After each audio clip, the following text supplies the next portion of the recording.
2022 Class Representatives Assembly organized by the STCQC Alumnae Association. I am Joanne, STCQC High School Batch 1997, your host for the first part of our program, the Assembly Proper, where your STAA Board Chair and Treasurer will give their reports to the plenary. The second part of our program is, of course, the Solitaires pre-launch, which will be hosted by Aji Manalo. I am so happy to be here with you this afternoon and very excited to kick off today's event. Of course, we start with an opening prayer to be led by Miss Marianne Magsalin or Tita Mean of High School Batch 1965. Come together as one Theresian family in the name of the Father and of the Son and of the Holy Spirit. Amen. Lord God, we thank you for gathering us this day in your name, and we desire to remain in your presence in contemplating your divine agenda. Grant us, all here present, a spirit of dialogue, illumine our minds with the light of truth, and strengthen our fraternal spirit with the confidence in who you have made us to be. Set us free from comparison, that we may work together efficiently and productively, always seeking and doing your will.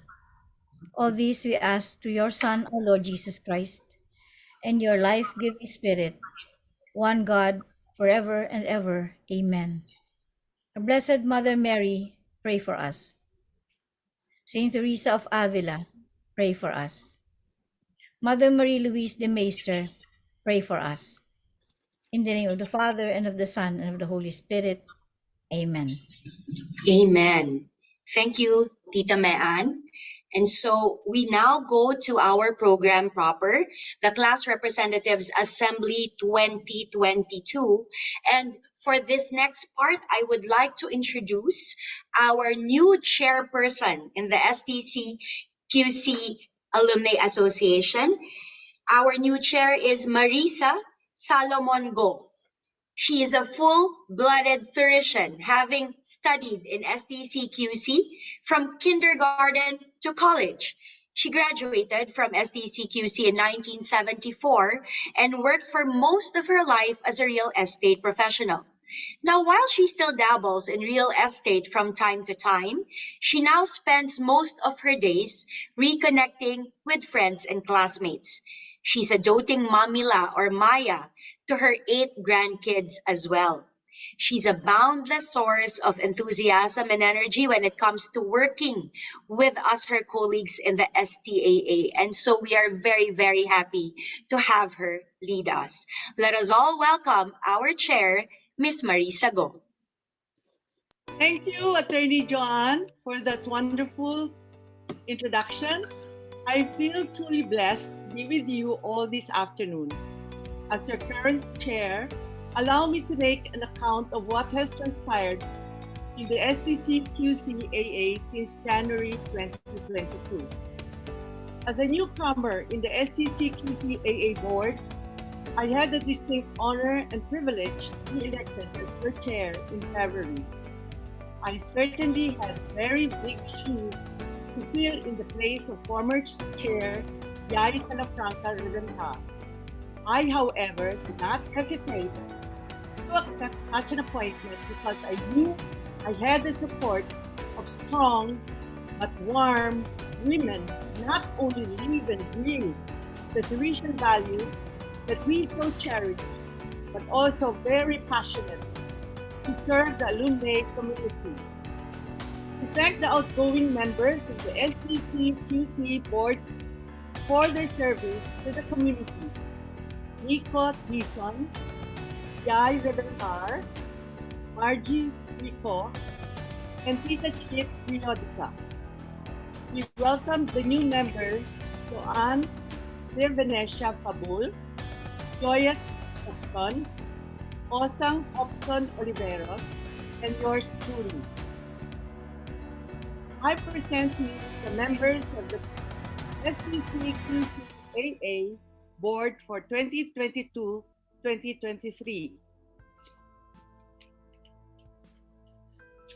As chair, I take care of the Ways and Means Committee. With me are Osang, Luz, Attorney Val, and Attorney Joanne.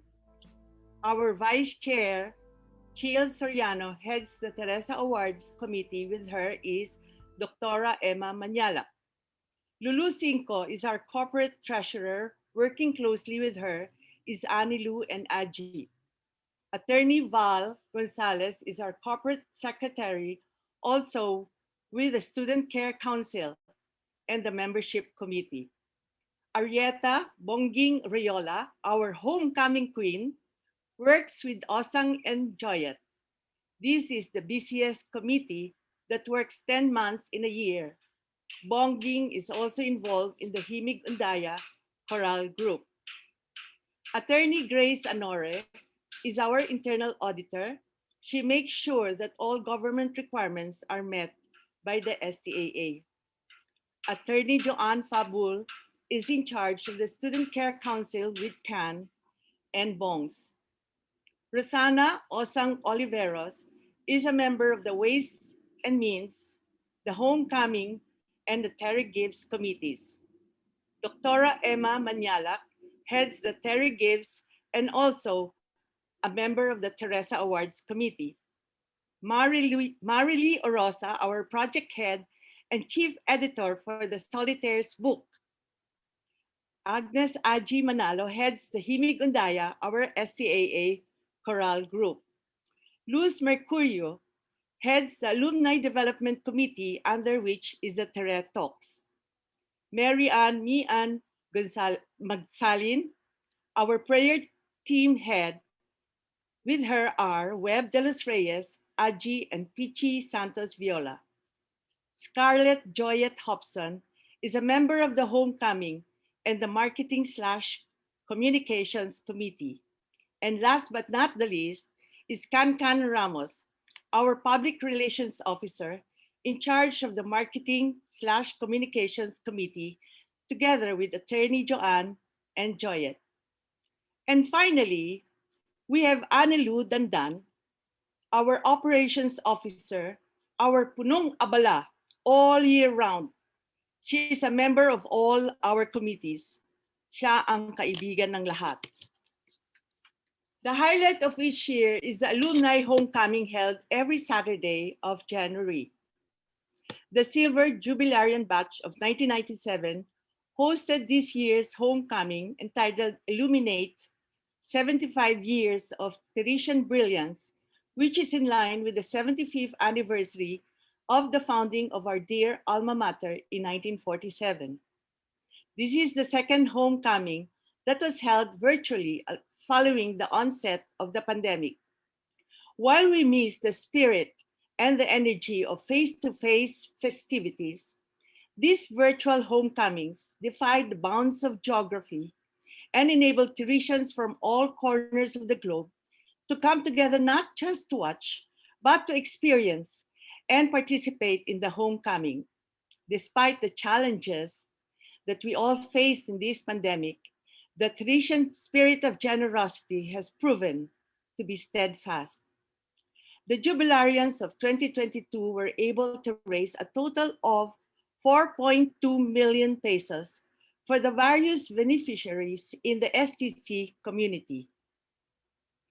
Through Terra Gives, the STC QCAA spearheads and mobilizes the alumni community in various socio-civic programs.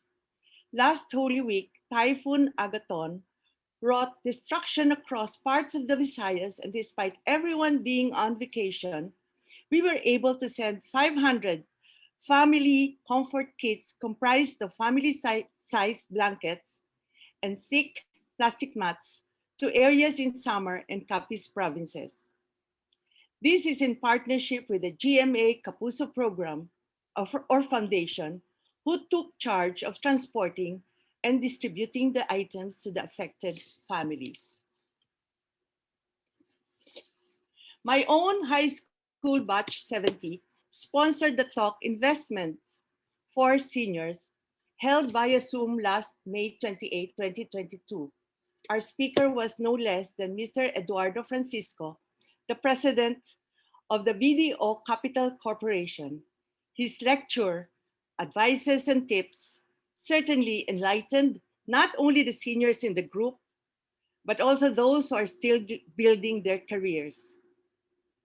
This talk raised a total of 110,507 pesos, which were donated to the Tanging Yaman Foundation and to the ICM Sisters Feeding Program. A very generous donor coursed through Maria Ronson 80 Korean baby blankets and 150 pairs of kids' rubber shoes for donation to our STC Alumni Association. We donated half to the Favela Memorial Hospital and the other half to the Bagong Silangan Center in Quezon City, which has 150 poor families.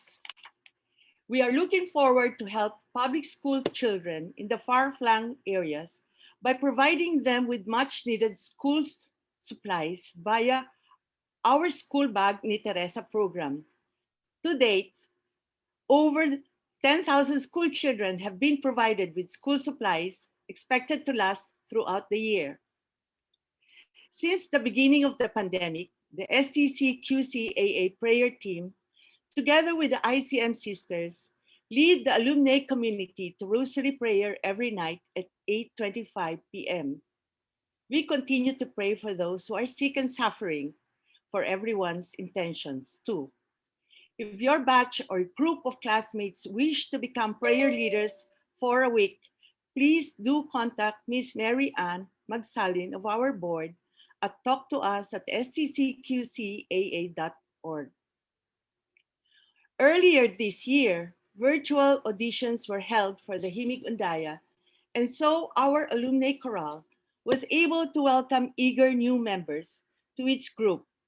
Currently, Himig Undaya is hard at work in producing a digital music album and videos in time for the celebration of the 75th anniversary of the STCQC.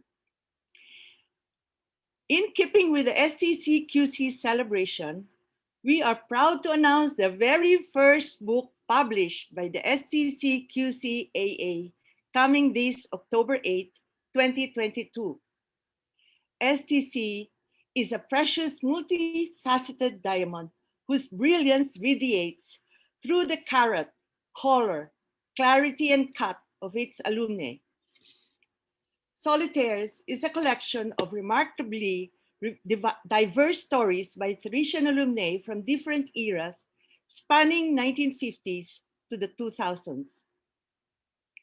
The book features short stories about life-changing events, colorful depictions of simple joys, unheard of store experiences, significant friendships that impacted one's life, challenges and victories, happy endings and new beginnings, and influences of Theresian values in one's journey. This special book will make excellent presents for loved ones, especially for this coming holiday season. Volunteerism is truly at the heart of the STCQCAA's existence. So we encourage the Theresian alumni community to get involved in the committees, activities, and programs of the association. You may sign up to volunteer for the Homecoming Committee, Prayer Team, Marketing Communications Committee, Terry Gives, and the Tere Talks Committee. The sign-up forms are available in our website. Just go to stcqcaa.org/volunteering. Please save the date, January 28, 2023, for the Alumni Homecoming, which is expected to be a hybrid face-to-face and virtual event with the theme Pag-asa Hatid ni Theresa. It will be hosted by High School Batch 1998, celebrating their 25th Jubilee on the 75th anniversary of STCQC. Meantime, please enjoy watching the highlights of this year's virtual homecoming.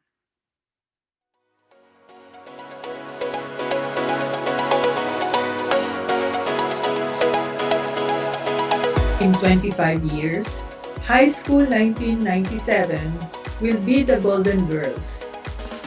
And STCQC, she will be a Centennial Lady. There will be some rough patches ahead. But remember your Felician sisters. We are all here standing together with you in the field of golden blue.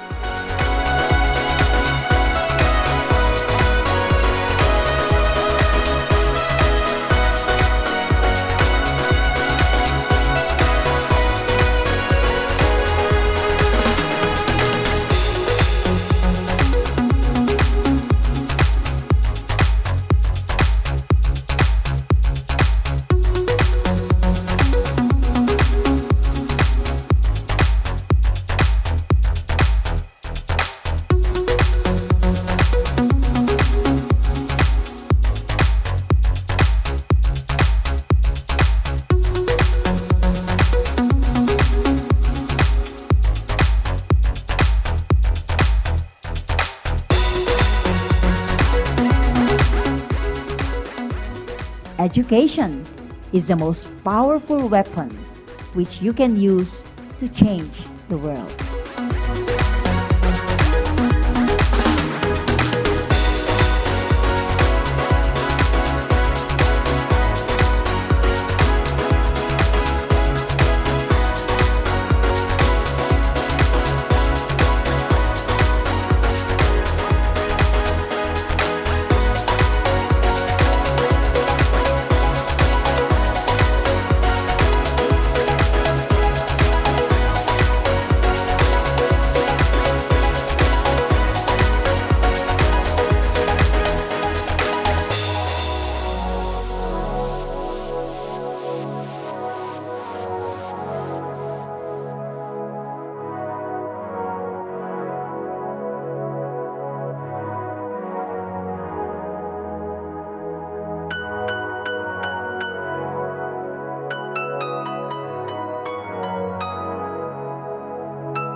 As Theresians, we have always been generous and giving light to the community. Year on year, we humbly accept the opportunity to share our love and light by keeping the tradition of our homecoming fundraiser a bountiful one. As we present this year's donation, allow us to thank the generosity of all our Theresian sisters. Once again, we will be able to illuminate someone's future through our donation recipients. the St. Teresa's College Quezon City Alumnae Association's social civic projects. STCQC Legacy Fund for the Senior High School building. SEFI, or the Sambayan Educational Foundation Incorporated Scholarship Fund. Queen of Peace Convent, retirement home of ICM Sisters. And Pagkain sa Araw-Araw, Share a Meal program by the ICM.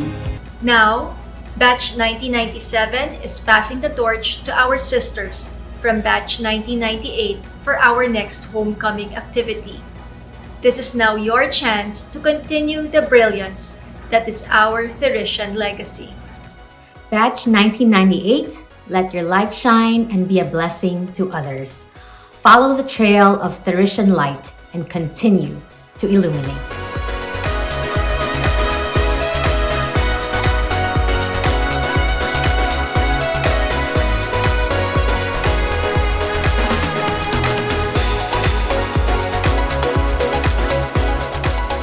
I wish to convey to each and all of you my heartfelt gratitude and appreciation for all your support all these years. And I hope to continue experiencing this for the coming years. I ask the Lord Jesus to complete in you the gratitude I carry in my heart.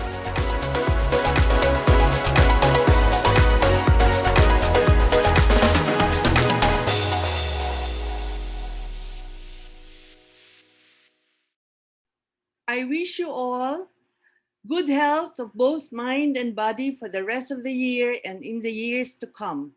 Let us all continue to glorify God by letting our light shine for others. Keep the fire burning. My apologies to Shazadi Reyra de los Reyes of 2008. She's also part of our prayer team. Wow, thank you so much, Tita Maris. And that was fun. I am part of the batch that hosted the homecoming last January, and it was so much fun for us. It was a chance to rekindle friendships that were born in grade school and last until today. And many of the videos that were shot, many of those were shot from home because of the pandemic, and many of our batchmates have dispersed to various parts of the world. So bringing us all together was an amazing experience, and we wish the next batch, batch 1998, all the luck as you mount your own event, which is, I believe, hybrid, as what Tita Maris mentioned earlier.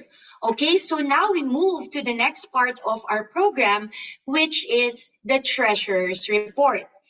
Now, our treasurer, Miss Lulu Rodriguez Cinco, has been an active participant in the many projects of the STAA, even prior to becoming a board member. Like our chair, she is also a full-blooded Theresian, having studied in STCQC from kindergarten to college.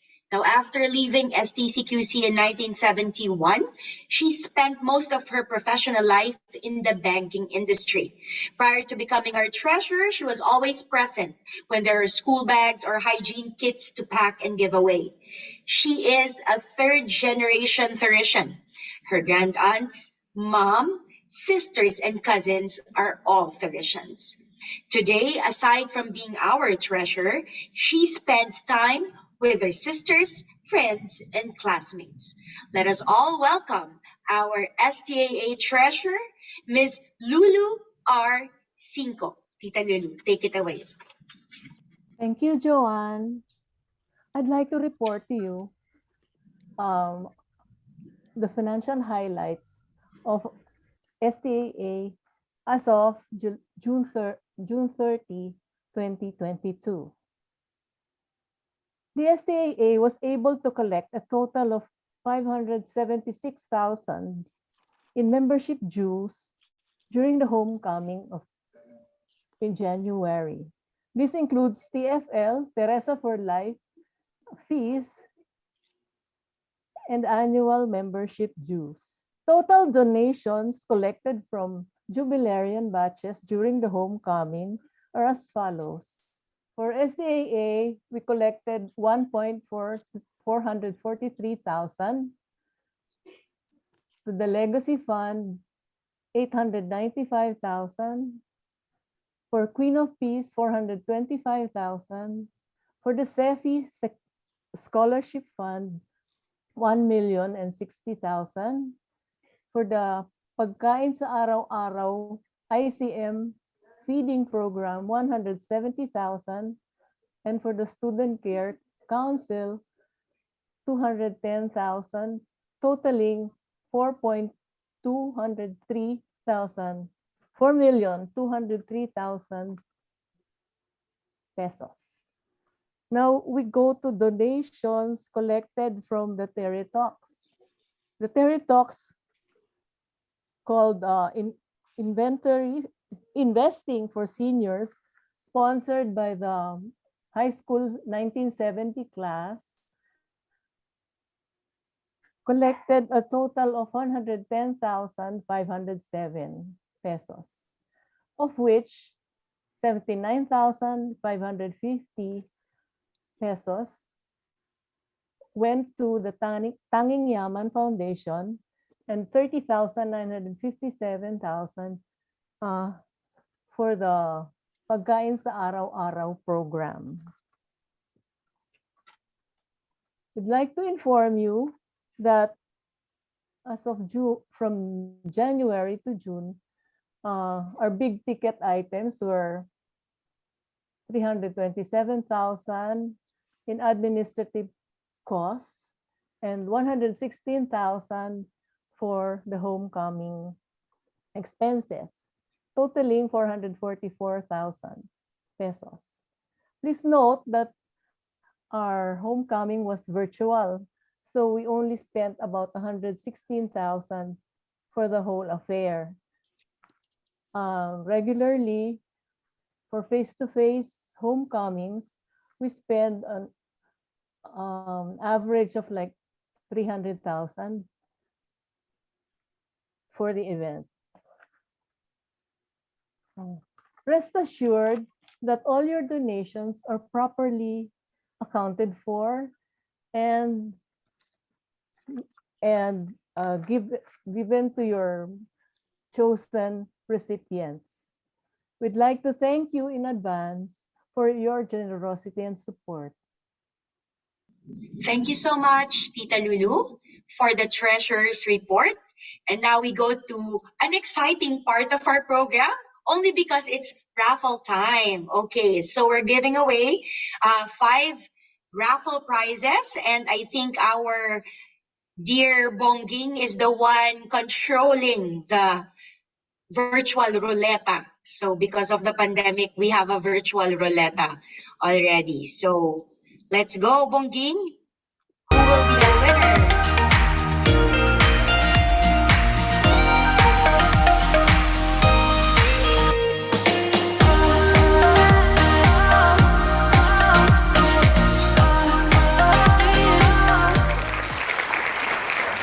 Congratulations, Miss Fe Abundo, our winner of a lounge set, if I'm not mistaken, from your STCQC community. Congratulations po. Our next raffle winner would be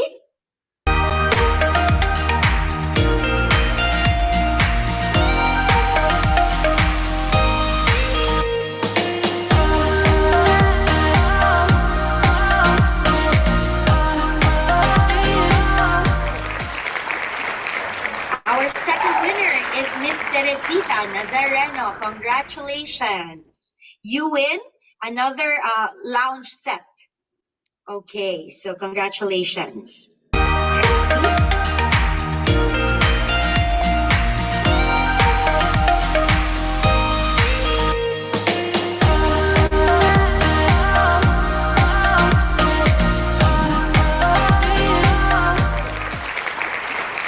Our next winner is Miss Jordana. Congratulations.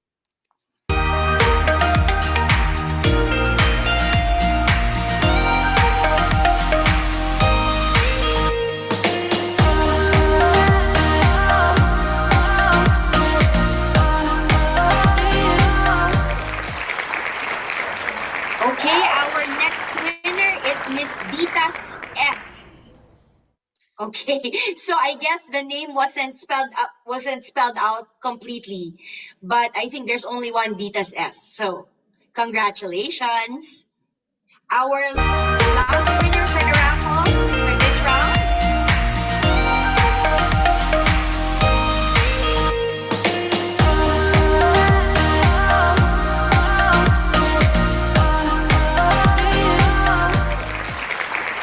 Of course, Tita Luz Mercurio, congratulations. You win a lounge set, and we will contact you on how to get your prizes.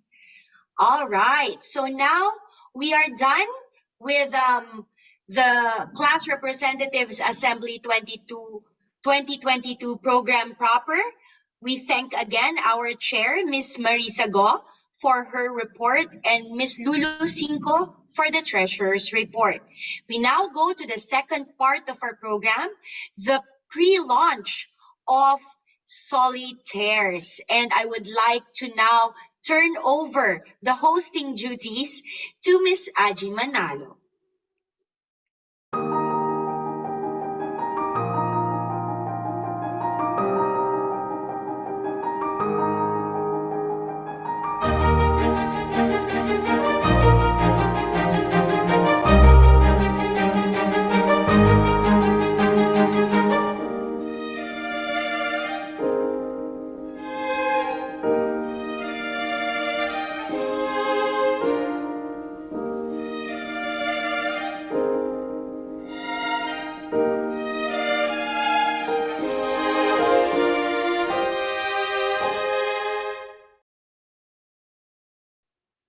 Okay, to say a few words about the Solitaires project of the SCTQCAA is the editor and chairperson for the project, Tita Marilee Orosa.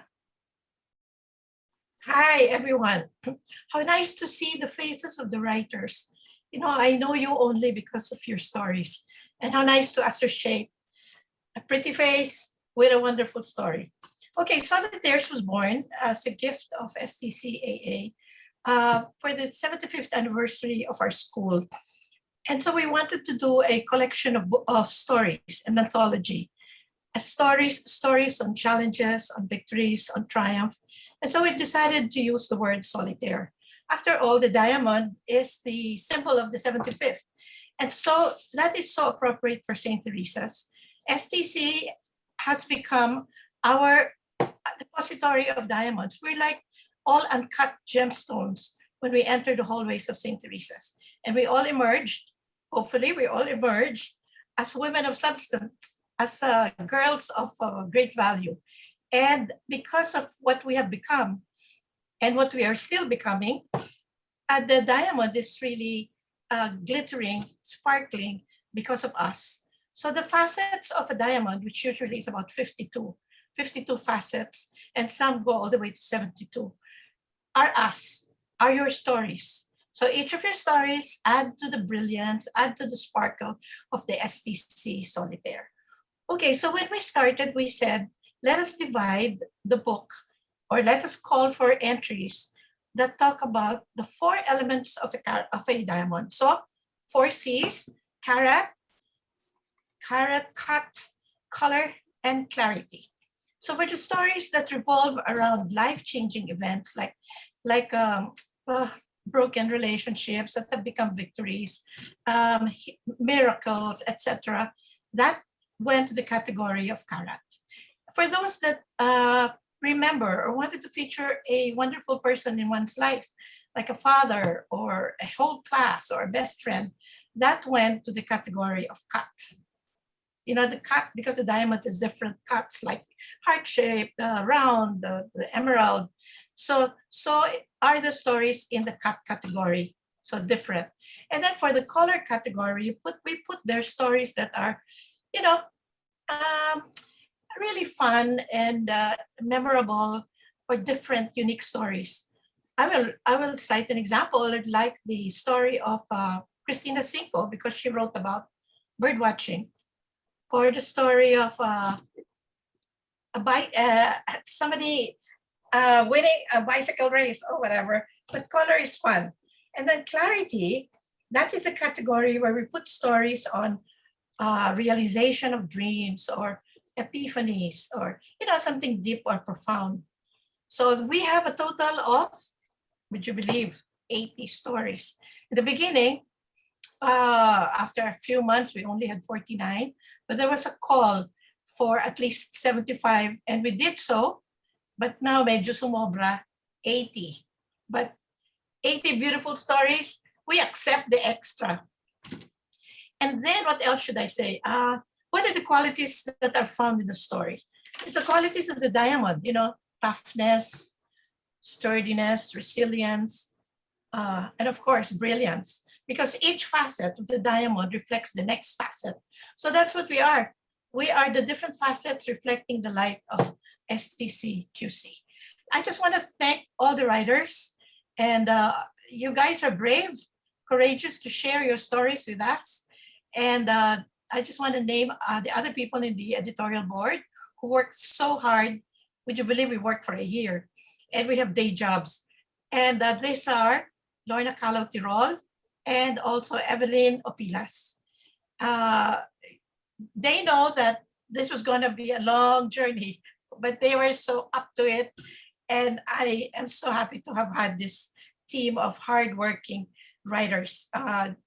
Lorna Calao-Tirol is a literary writer and an editor, and Evelyn Pili Opilas is a journalist. So we have a nice board that vetted all of the stories. Anyway, so we are going to, right now we're layouting, we are putting the books, the stories together. And I hope you all submitted your beautiful pictures to Annie Lou and your profiles. And I look forward to meeting all of you in person so I can hug you on October 8th. We promise you great food, spiked drinks, joking. And we promise you really a great reunion, because this is memorable for all of you, memorable for us. So thank you so much, writers. See you October 8th. See you, and let me hug you when I see you. Thank you. Okay, from today, August 20 onwards up to October 7, we have a pre-order price of 650 pesos for the Solitaires book. Order your copies now for your Christmas giveaways to avail of the discounted price.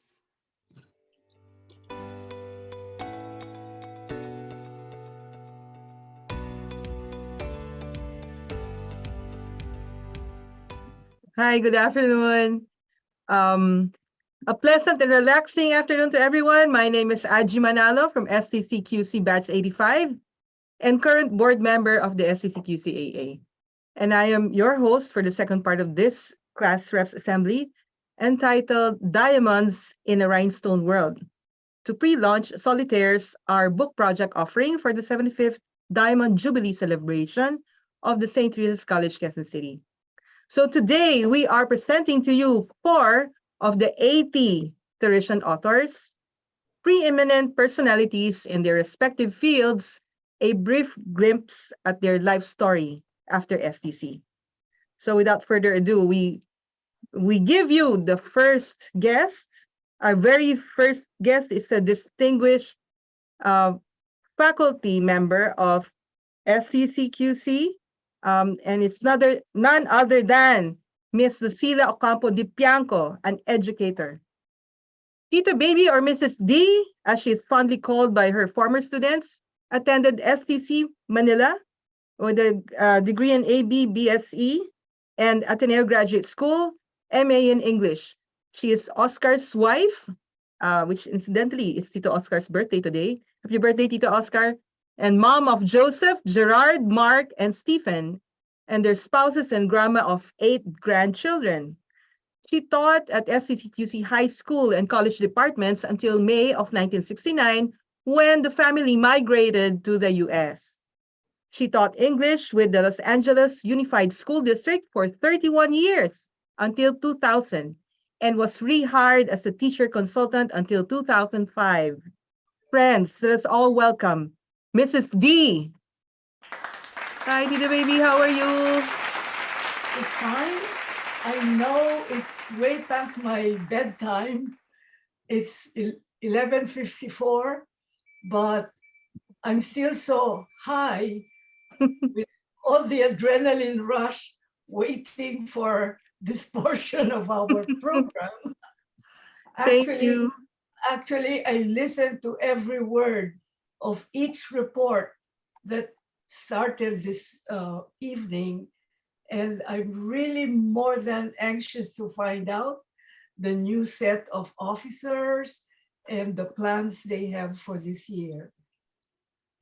So thank you for your welcome.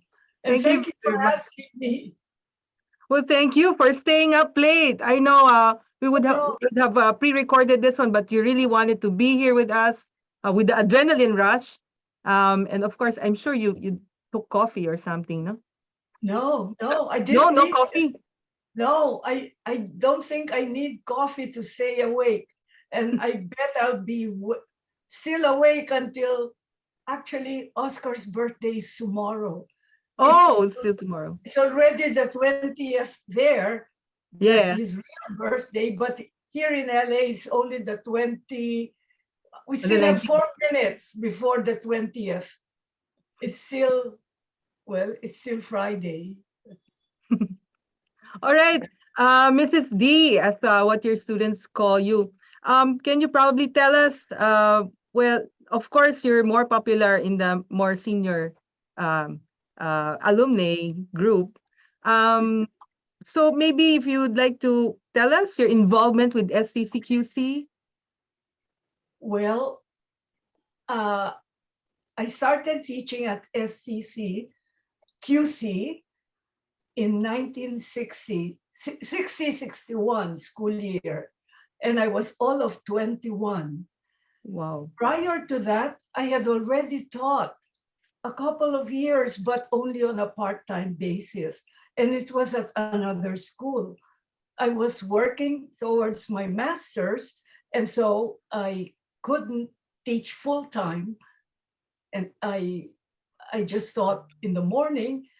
Actually, my first class, the first semester I only taught from the beginning of school until recess. At recess time, I went home to work on my graduate school work. Well, anyway, uh, I I really enjoyed teaching at STC because it was a continuation of my own education at STC Manila, and where, by the way, I had Sister Joan Ebres for a classmate. We Wow. were classmates for 4 years in college. Yes, Wow, yes. I didn't know that. Oh, yes. She was the prefect of our sodality. I was the president of SCA. I suppose you still know Student Catholic Action. That was quite popular in those days. And to be a sodalist, that was really a very exclusive thing because only a handful of us in this entire student body belonged to the sodality. And sister was, well, she wasn't a sister, was Afina Nebres. I used to call her Banjo.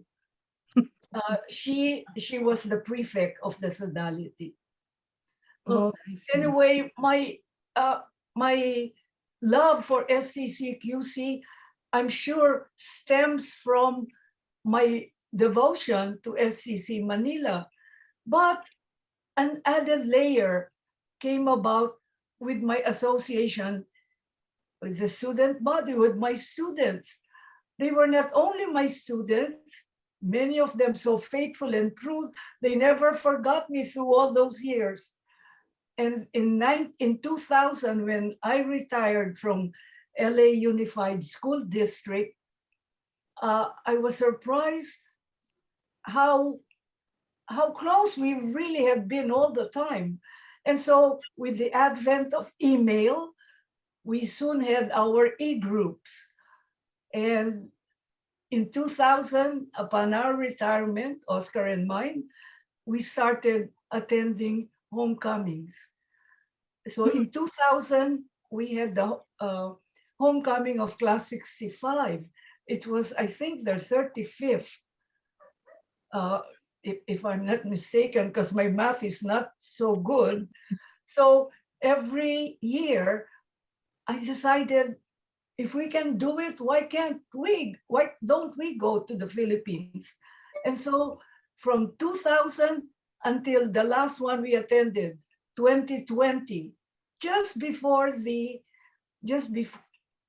pandemic, we attended every homecoming except for 2019, and 1 year when we couldn't, because we had to take the whole family on a long Christmas vacation in Hawaii. But in 2019, I didn't think we would ever resume attending the homecomings, because the last high school class I taught at SCCQC was the class of 1968. They are my bunso. And since in 2018 they have their Golden Jubilee, I told Oscar, tupad na ako sa lahat ng classes na tinuruan ko. I attended all their golden golden jubilees. So I said that was it. We didn't really have to go back for any more. But when 2020 came, and my class of 65 was going to have their Emerald Jubilee, I really just wanted to be with them. So I broke my own resolve, and we actually went back. And I never regretted it, even if we were caught in Manila during the pandemic. By the way, we were not affected by it, except for the difficulty and the anxiety. That was all. But how close am I to SCCQC?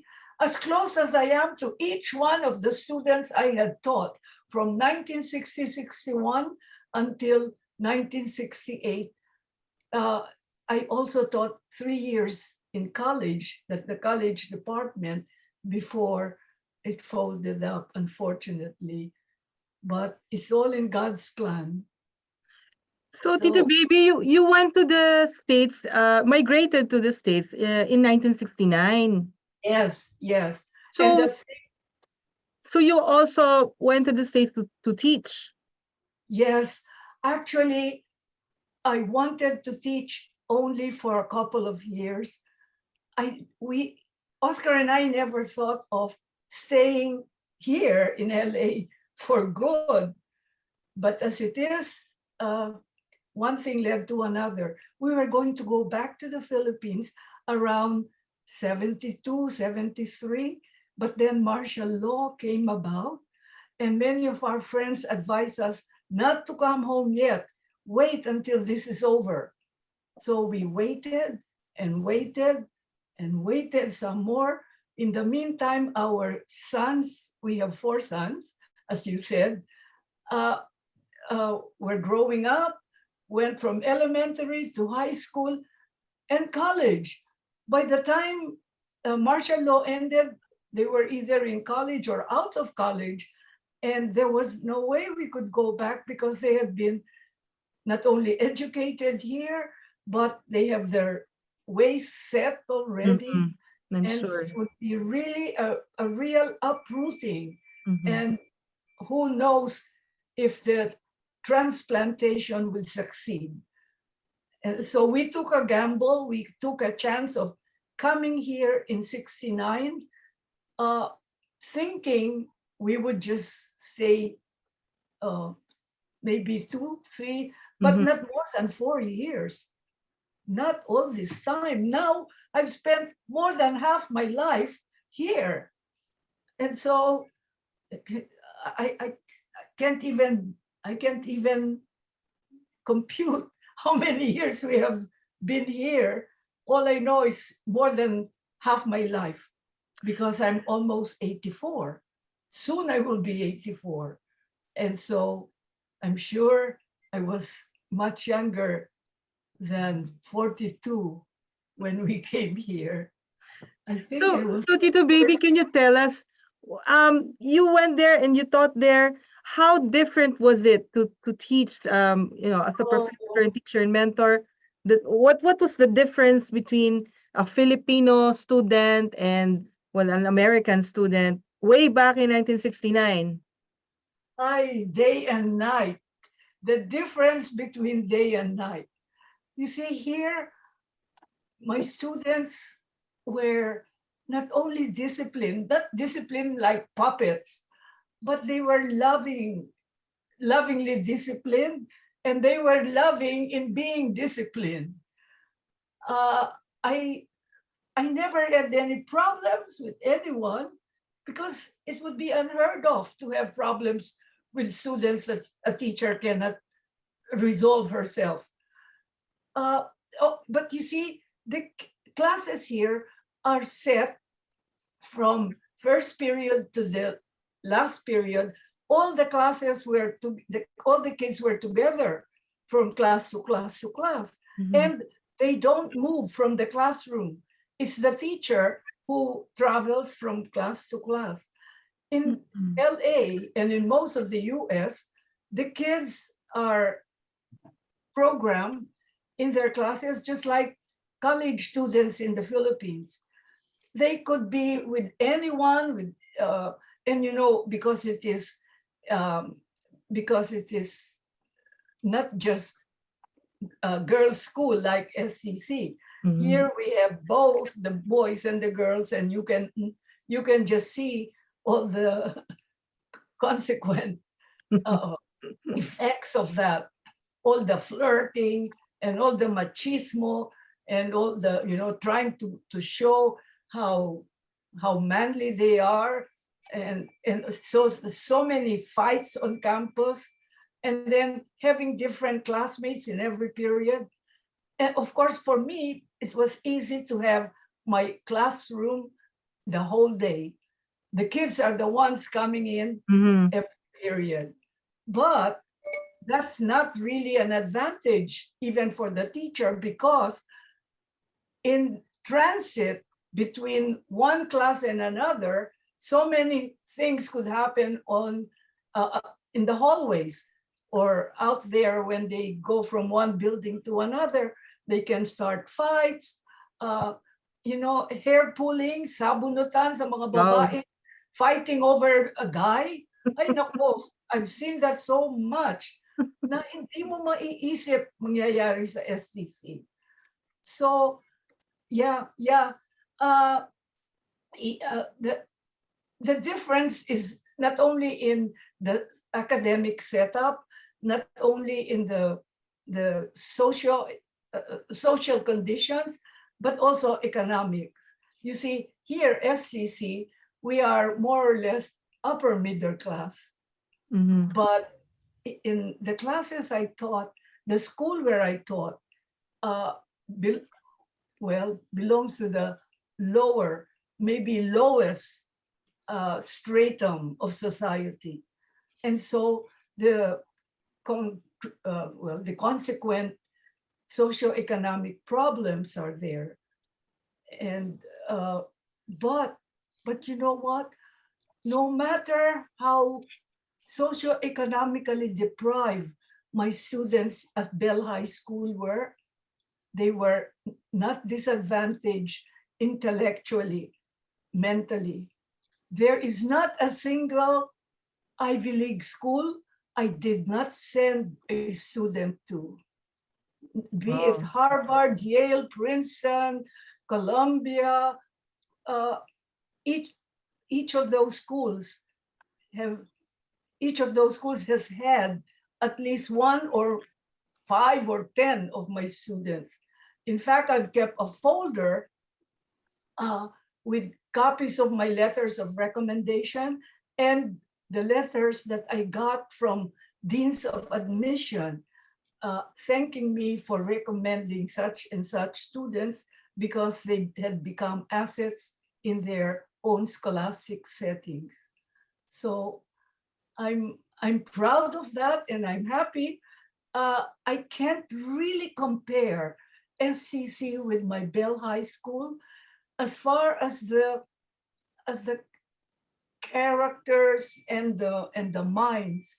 It's just the socio-economic difference that has, of course, affected their uh, their behavior or their academic excellence or lack of it.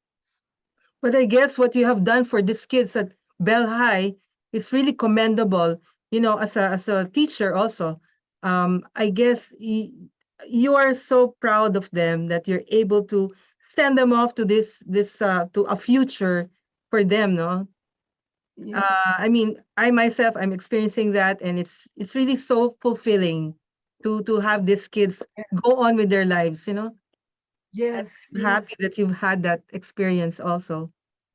At SCC, I have every reason to be proud of each one of my students. But it's so easy because they're already placed in such enviable positions. While at Bell, my students have had to strive, to struggle, to fight, to find their ways to success. And so when they achieve it, I I cannot help but be proud. And Wow. uh, but in the same way, I'm proud of my Theresians, and I guess it's always the case. When I'm with my Bell kids, I always talk about my Theresians, and when I'm with my Theresians, I brag about my Bell kids. And the same thing with my own sons. Sometimes they complain and they say, "Mom, what have you been telling your students about us?" I said, "Why?" "Well, I met one of your students and he told me about everything we do." "Why have you been doing that?" I said, "Well, because I'm proud of you. And that is why when I'm here, I constantly talk about my students. And sometimes you're jealous and you tell me I love them more than I love you. Of course, I love you. You're my sons. But I'm proud of my students too because of what they've made of themselves." So I'm sorry. That's really something. But I know I have many students here. I went through all the members who are participating here, and I have quite a few, and they will tell you, I can see Coratec right there. They will tell you that once I keep going, there's no stopping me. So please tell me when I should quit. All right. Just On go the like okay, Tita Baby, we wouldn't like to keep you, no, because I know it's like past 12, past your bedtime, and that's but okay. but just on a last note, what would you like to impart to our viewers on the Theresian community on the celebration of SCTQC's 75th Jubilee year? Oh, I would ask everyone, do you love your mom? Do you love your mother? How much do you love your mother? Do you celebrate her birthdays? Well, Saint Teresa's is your alma mater. Alma mater is your mother soul or your soul mother. And if you love your soul mother who instilled in you not only your whatever you learned in elementary and high school, who develop your thinking and feeling and loving and interacting with others.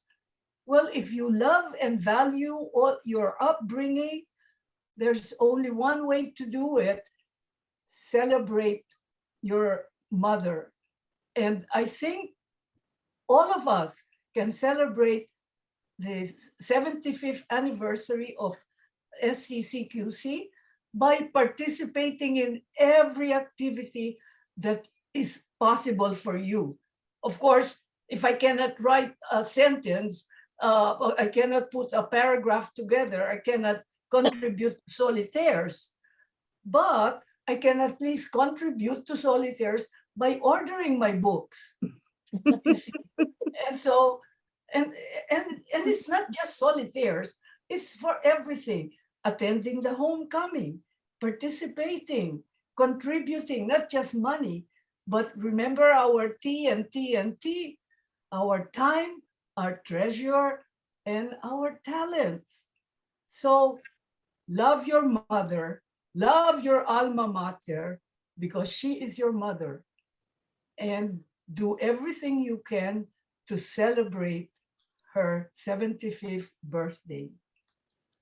Wow, thank you very much, Mrs. D.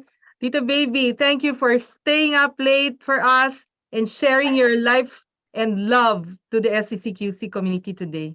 Thank you very much. I'm staying until the end. All right. Because, yeah, survival of the fittest. Matira ang matibay. Thank you so much. We'll be right back.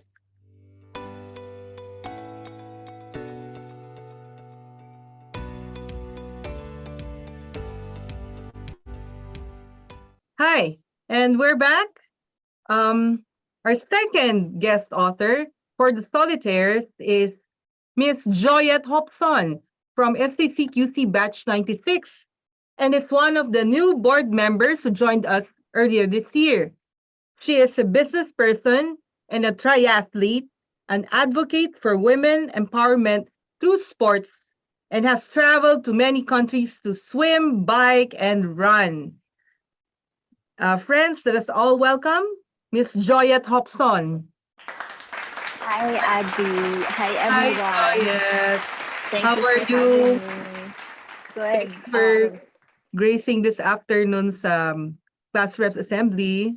How are you? How is Yes, the weather over there? it's good. It's gloomy, but it's fine. I'm in for everyone. I'm in Mindoro. You can probably hear the crickets and my dog. Wow, exciting. All right.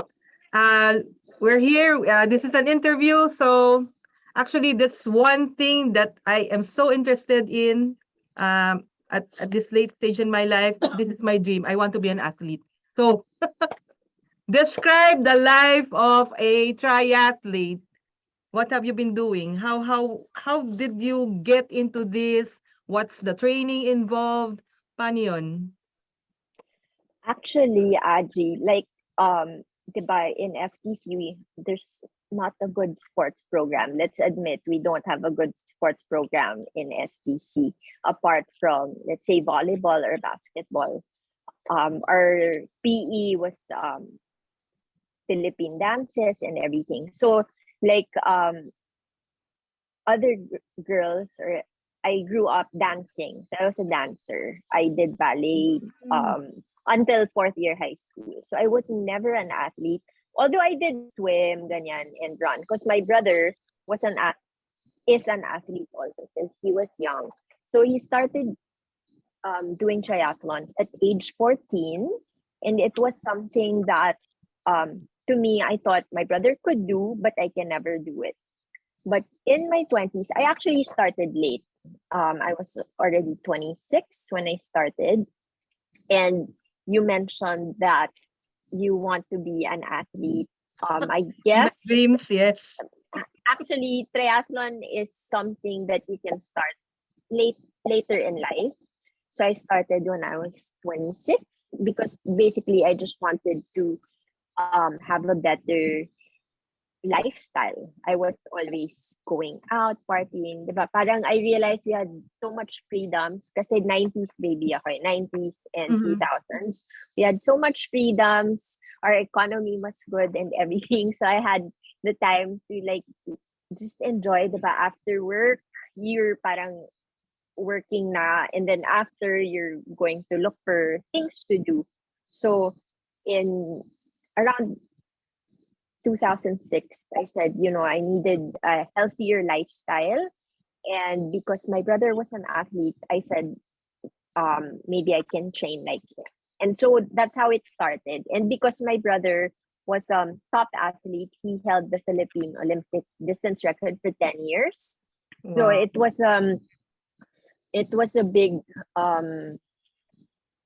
challenge for me because I was introduced to the sport as the sister of Noy Hobson, which is my kuya. So to me, I also felt that I was sort of posing as an athlete. And of course, at first, I didn't feel like an athlete. So I worked really hard. I doubled the pad. I really worked hard so that I can make a name for myself in sport and not just people think that she's probably good because she's the sister of Noy or so yeah. So I had to also work hard to deserve all the medals and accolades. So how did that happen? Like you were working and then ano yun, when would you work out? And what was your workout like? Ano yun? Siyempre, we all know that cardio and then strength training and then all of that. So how did that happen while you were working? This happened actually. So 2006, I graduated from my master's. So I actually, my mom and my MBA, my mom invited me to work with her for our family business. We had a security agency. And at that time, I felt that, okay, I will do it. But I also felt it was a sort of career suicide on my end. You know, I was like giving up a career in marketing to work for my family. But I did it because I'm a daughter first and foremost, right? And my family is important to me. So I was doing it, but I lacked the, I guess, the camaraderie of having peers, the sense of achievement and fulfillment of going up the ranks, the corporate ladder, things like that. So when I found triathlon, it was the perfect balance because that's where I felt I got my peers. Kasi imagine before security agents, so peers ko ba yung mga, di ba, our staff, hindi masyado. So parang that's how I had a community. That's where I got my sense of fulfillment and achievement and everything, and that drive. So having said that, I had to train. I was out of the house before 6 a.m. By 5:30, I'm out of the house. This was then, ha? This was when I was starting. Iko-qualify ko lang. When you were 27 years old, 26 yes, years old? So you wake up early, really out of the house na and start training. And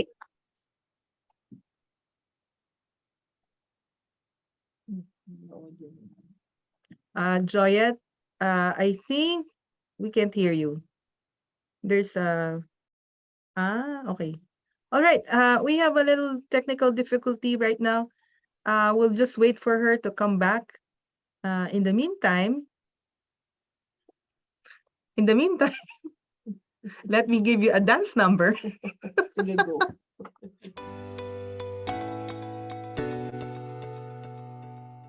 I think, Joya, that's one thing that these technology companies can improve on. Longer lifespan of the batteries for your earphones. And then unmuting. Yes, it's good to unmute. Yan. yeah. All right. So yeah, sorry about that, but I hope my mic in my gadget is okay. Yeah, it's good. It's good. Okay. So All right. yun. So that's how it started. So I would train at least 2 per day, 2 sports per day. Like what? What 2 sports per day? So kasi triathlon is swimming, biking, and running. Okay. So let's say swim in the morning and then afternoon you'll run. So minimum 3 in a week for each sport. And yeah. Wow. So ano yun? Talagang wala nang work yun. You just train. No, you work in between. Yung working. So how's this? I know you're an accomplished triathlete. And you're, of course, the claim to fame, my God. The first female guys, you type up Joya Hobson in Google and her name will come out as the first female who figured in the Arctic Marathon. What was that like? The training muna, and then tell us the story of how you did the marathon. The training for it, the biggest challenge obviously was the harsh conditions. Obviously, I can't train on ice kasi I was preparing for a race in the Arctic, in the North Pole in particular.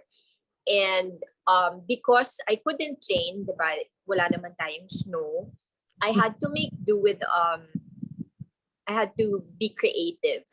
So I trained on trails, dapat different yung footing, trails, sand, that's it. I've been a runner. I've done several marathons in the past. So the distance itself, I wasn't worried about. It was more the conditions. The cold, I didn't like well, now I do like the cold, but back then I wasn't comfortable. I never raced on snow. I never actually ran on. I've been on ice, but I never ran. So it was more that. But I really wanted to go. It was such a good opportunity. So yeah, it was an opportunity. How many months did you train prior to the actual marathon? Actually, if it was, so I was in, so I did 2 Ironmans in 2018, and I did 2 full Ironman races in 2018, which consists of 3.8 kilometer swim, and then you bike for 180 kilometers, and then you run 42K. So I did that in 1 year, one in Subic and one in Taiwan. So when I got back from Taiwan, well, actually in Taiwan, I got injured. So I had stress fracture, and I was literally in my doctor's office here because I needed a consult. When I got the call that they wanted me to run the North Pole Marathon in April, so this was October, and I got into my doctor's office and I said I need to be running again in 6 months because yeah, I couldn't run. I couldn't even walk straight at the time. So it's a miracle that you were able to, no? It's a miracle in 6 months. So I had the mileage in my legs. By then, I've been running a lot naman na. So it was really more to run pain-free. So October yon, I had to heal first. So I had the PRP injection. I had to rest it. So I actually started training in January. So because I was fit from 2018, because I did 2 marathons, 2 full Ironman, so I was loaded. It wasn't hard naman to get the fitness back. Wow. And so, so how does it feel to be the first Filipina, first female triathlete? You represented the country, of course. How did that feel? Going there, I didn't know what to expect. It's like you're going into something that you've never been. Diba? Parang sa diba may kasabihan, pupunta ka sa war na you've never been to, ganyan. So yeah. But you really need to prepare mentally, physically, emotionally. Like for instance, the cold. Before, konting lamig lang, diba? Ginaw na ka na if you're in a cool country. This time I said, you have to prepare better. I learned that there's no such thing as bad weather. It's only bad clothing. So I was really prepared. Yeah, no complaints. I really wanted to be there. So I got this opportunity, like you mentioned during the introduction that I've been to a lot of places to train and to race. And so when I was offered this opportunity to go to the North Pole, I felt it was the culmination of the years and months of training and racing. And it was such an opportunity of a lifetime because who do you know has gone to the North Pole? Diba? Parang, kasi medyo for athletes, I've cycled in the Pyrenees or I did the race in diba? Kunwari ganyan, for cycling. Yun yung mga, I did the Tour de France or I did this, I did that. But who do you know from anyone who's ever been? So to me, it was such a novelty and such a blessing to be able to.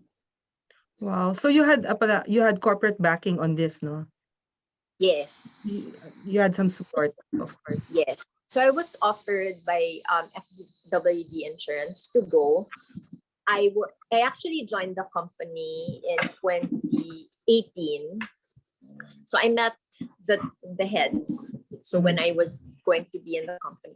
And then they learned that I was a triathlete and they said that they sponsor this race in the North Pole. And they just said that, yeah, maybe next time if we need to send someone, we'll send you. But I never took it as, you know how, because I'm a salesperson, you know how some people will say, kunwari, Tita Maris, you're in real estate, diba? People will say, if I need a house, I'll call you. Or, diba, if I'm looking for property, I'll call you. It felt like that it wasn't, they just said that. I wasn't banking on it, let's say. So there. So, a year after in that doctor's clinic, I was really so surprised as well. But it was such a good drive for me to not feel sorry for myself. Diba? Parang you have something to look forward to and to actually prepare for. So all the more I wanted to get well and to heal so that I can do the race of my life. It was also a proud moment for all of us, of your Theresian sisters, of course, nung nakita ko sa Jarion. Oh, I know this girl. I know this girl. She was with us in the quad. But really, you did us proud talaga. And we're so happy that you figured yourself also writing for the Solitaires, because there's another aspect of you that we have not given away, but maybe you want to tell something a little bit about that? Just a little bit, tiny thing. So what I wrote about in Solitaires is actually not about my journey as an athlete. It was a reflection of, I wrote that piece actually a while back, right after I got back from the North Pole, because I was asked a question on how my parents, so I'm the daughter of Edgar Hobson and Joy Hobson Quintanar of College 71. So they were prominent figures during the martial law. And so the question that was asked me was how my parents influenced me as an athlete. And at that point, I had a really hard time reflecting on that because, in fact, my parents are not athletic. So that's how I began that writing journey. And I guess it just, that's how I came about to write that piece. All right, we're not gonna give it away to everybody. So, and that's for everybody for you to get hold of a copy now at the lowest possible rate that we can offer. So, I mean, let's get everybody curious about this book. And Joyette, thank you for joining us this afternoon, and thank you for sharing your stories and engaging us. And we're really looking forward to experiencing your other endeavors in the future. Thank you, and so happy to be part of the STC. Happy and proud, and it's such an honor and privilege to be part of this book and part of the community. Thank you so much. And now at this point, we would like to present to you a video from our very own alumni chorale, the Himig Undaya, under the artistic and musical direction of Professor Janet Sabas Arakama of SCTQC 76, rendering an inspirational song for all of us entitled His Eye is on the Sparrow.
Thank you very much, Himi Gundaya, for that.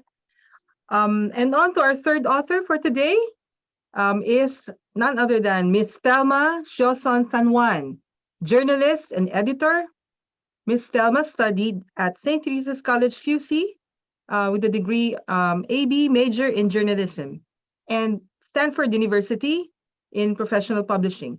She worked as the lifestyle editor at Times Journal, Manila Chronicle, and the Philippine Daily Inquirer. She received several CMMA awards and the Rotary Award for Journalism. She helped establish ABS-CBN Publishing and opened the glossy magazines Metro, Food, and Star Studio. She edited various art books, and her 2012 book, I Am Afraid of Heights, landed on the bestseller list.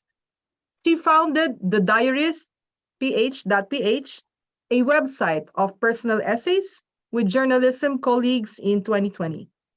Friends, let us all welcome Miss Thelma San Juan. Good Yeah. evening. Good afternoon. Good afternoon, Miss Thelma. How are you? Yes. Thank Nice you. nice to listen to you guys. Thank you, po. Thank you for gracing our afternoon with your presence and, of course, telling us the story of your life. Why did you want to be a journalist? That's my question. That's bugging me, Miss Thelma. Because I think the main reason is the education we got at St. Teresa's.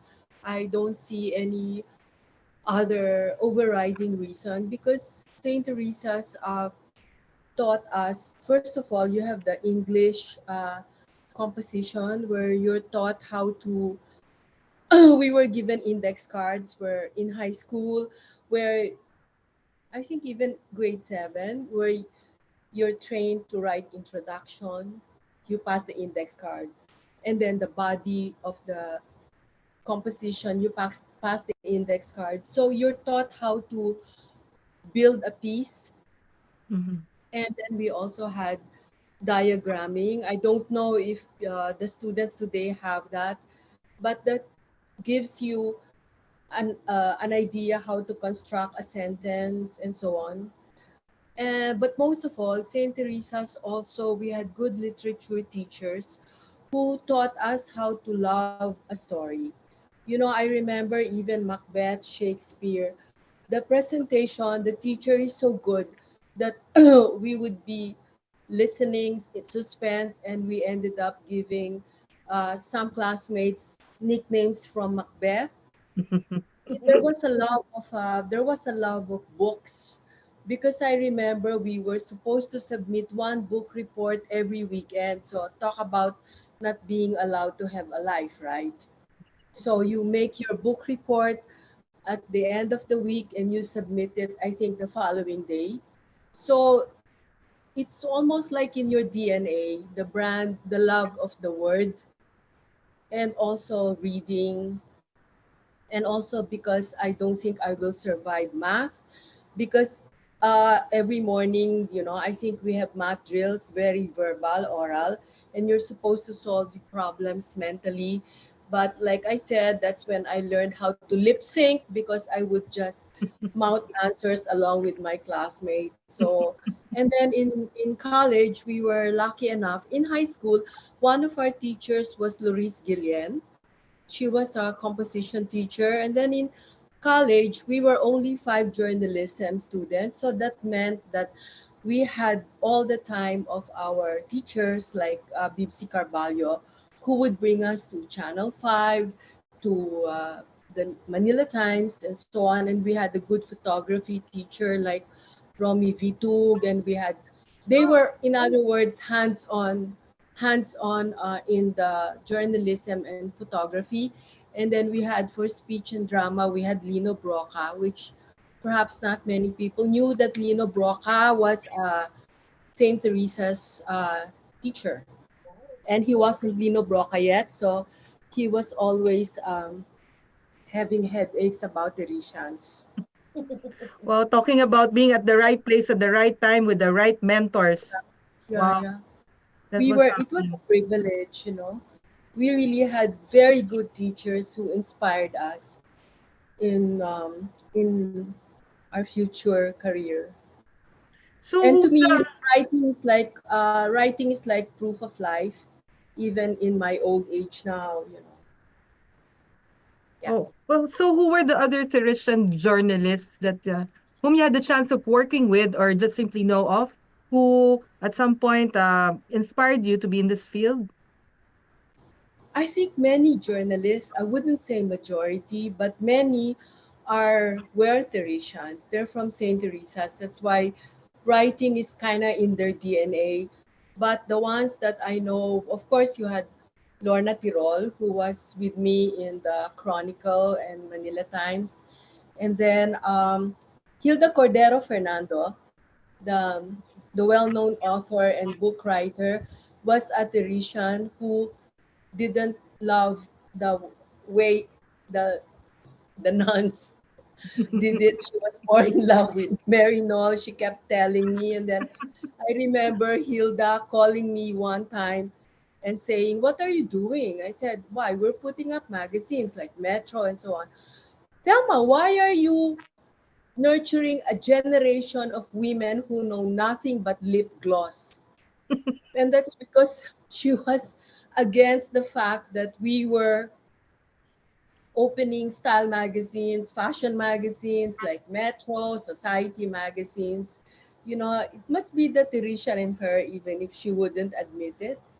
And then, of course, until she died, we worked with Letty Jimenez Magsano, Mhm. the unheralded, in a way, journalist, because to her, she never promoted herself. To her, the story, we are not the story.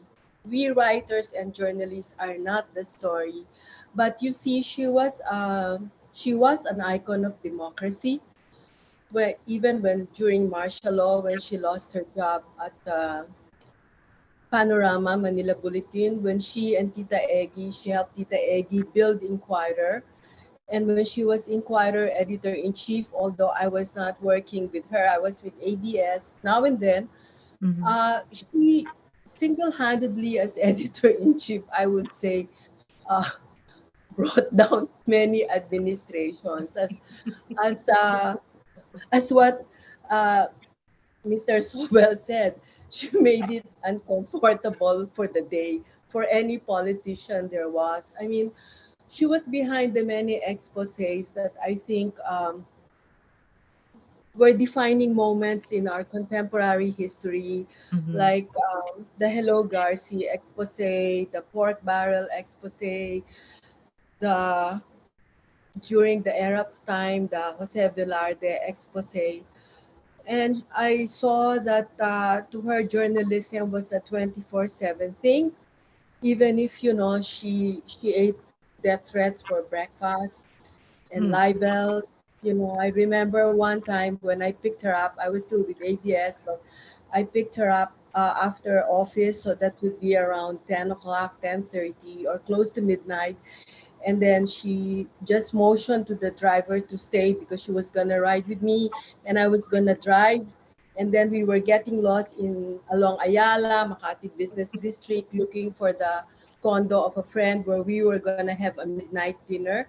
And then she said, "Oh, you know, I think some may death threat daw siya, tsaka pinapasundan siya." So I said, "My God, why did you tell me? I'm the one driving and it's midnight." And then she said, because we were getting lost, and I was entering all kinds of one-way streets. And then she said, "Don't worry, at the rate you drive, nasuka na, tsaka nahilo na yung mga sumusunod sa atin." So I can't forget those moments with Letty. So So can you tell us the life of what is the daily grind of a journalist?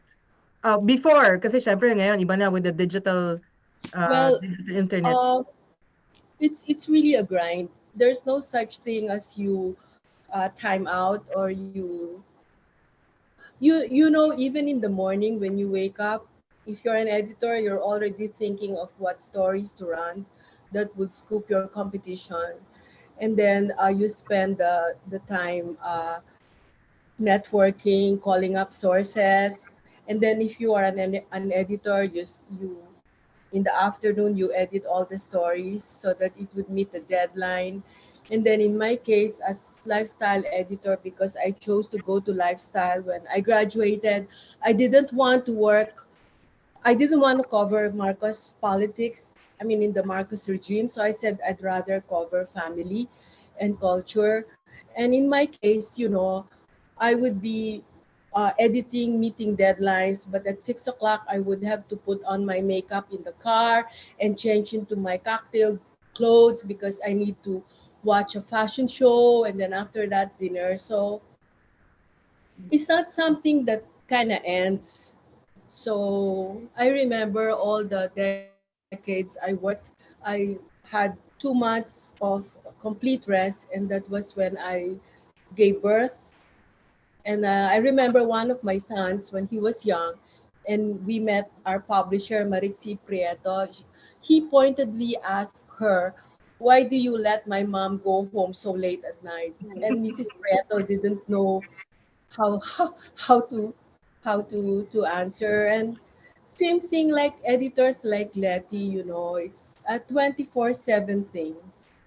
So it's really, you don't get a life, it's your life.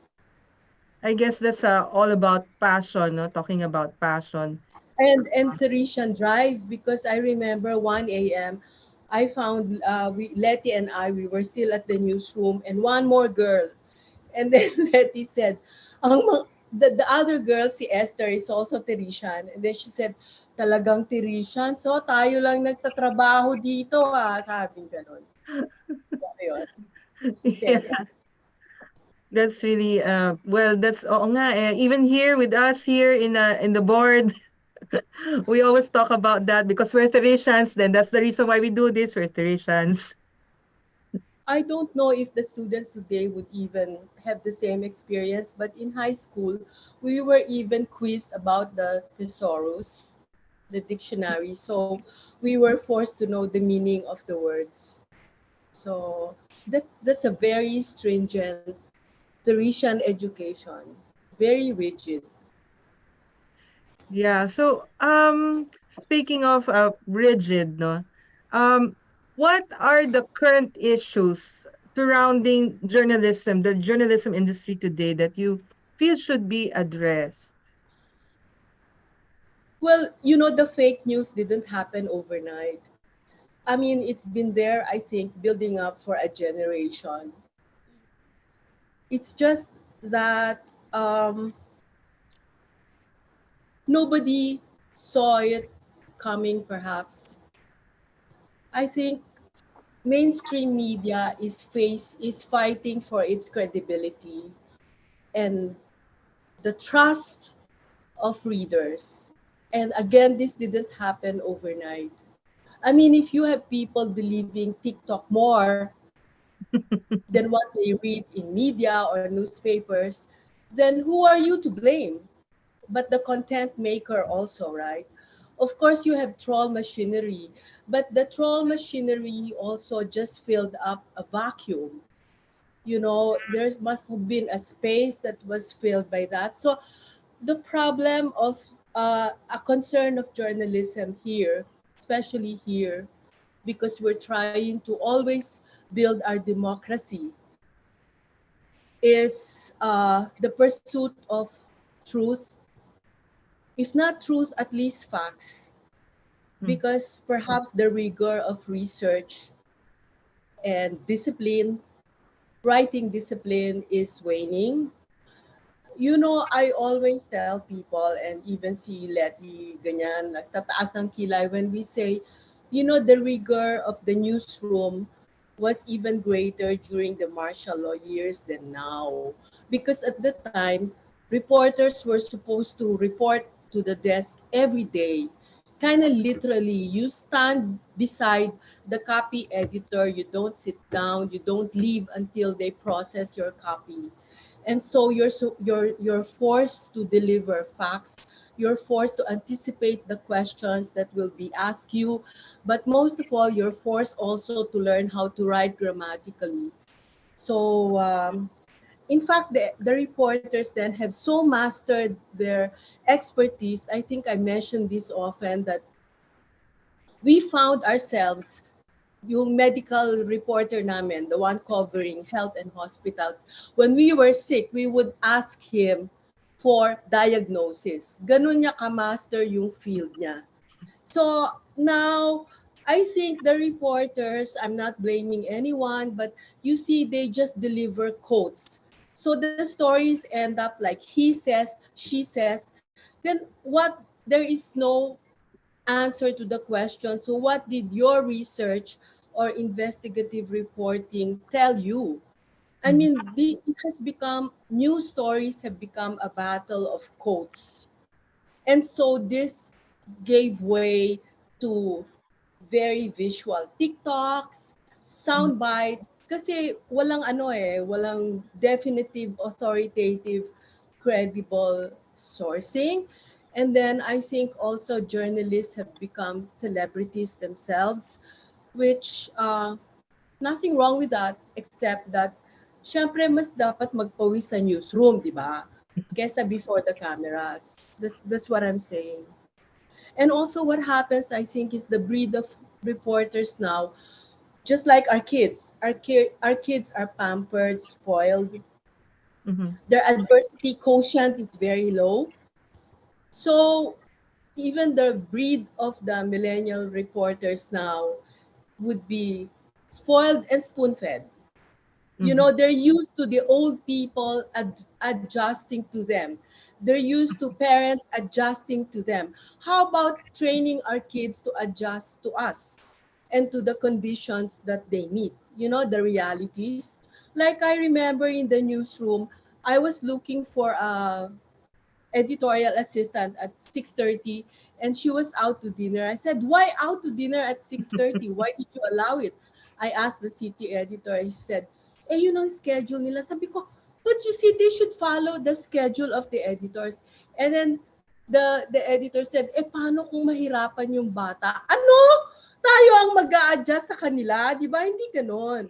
You know, the world is not like that. You adjust to the world. So I said, what are we teaching this generation? It's not fair to them because they are ultra pampered in whatever profession they are, that sometimes they get a shock when they meet adversity, right?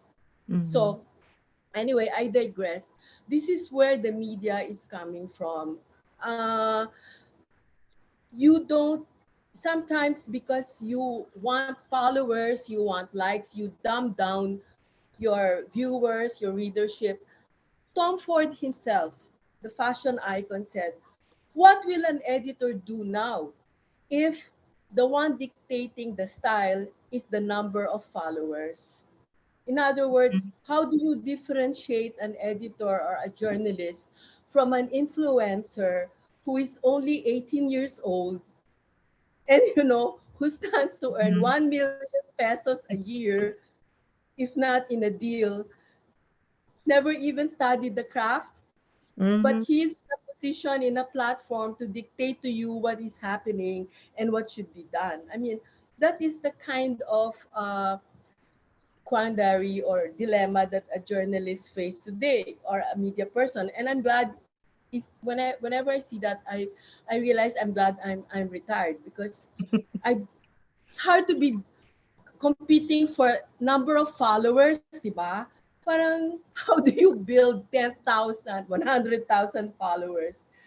And, you know, the way you write might be too boring for them, di ba?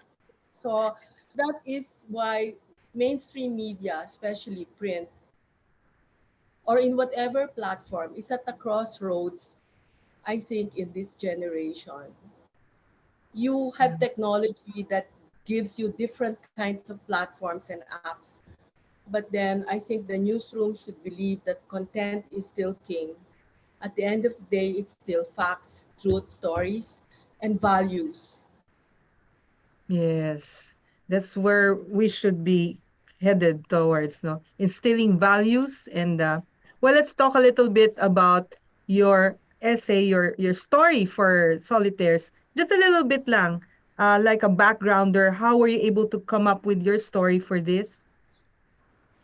That was actually my column in Inquirer, which I wrote the week that we buried my mother. So we buried my mother without having to tell my dad. And it was a very unforgettable, what happened was a unforgettable and kind of goosebump experience. And so the story wrote itself. I mean, I just sat down and then the column just wrote itself, and it kind of teaches you that death, like what I remember what Lorna Kapunan, the lawyer, told me after she lost her son, young son. She said, you know, death doesn't end a relationship. It never does. It doesn't end a relationship. And that's what I saw with my mom and then my dad who survived her. So it's a really it's an essay, a story we look forward to, a very personal one at that. Very Anyway, short. thank you, Miss Thelma, for spending time with us today, and for gracing our talk for this afternoon and being part of the Solitaires project. We Can I are just so say, yes. can I just say that what Saint Teresa's gave us, me, is not just a set of skills or books, but faith. I mean, it's being able to see the world with a grateful heart. I think that's something I got from Saint Teresa's, and I'm so thankful for that. Thank you very much for that, Miss Thelma. Seeing the world with a grateful heart. That's for everybody to keep, no? Thank you very much. Thank you.